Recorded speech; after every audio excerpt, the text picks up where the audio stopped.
How to update Google Chrome application in your mobile. Hello everyone, welcome back to our channel, and today we are back again with a new video. So without any delay, let's get into it. For that, firstly open Google Play Store and you simply need to click on your profile icon at the top right corner. Then go to Manage Apps and Device.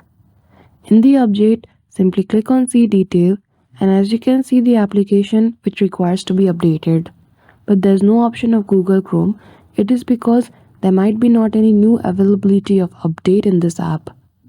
So you can simply search for Google Chrome, and as you can see in the place of open, if you see the option of update, you can simply click on it and to update the app. So that's it.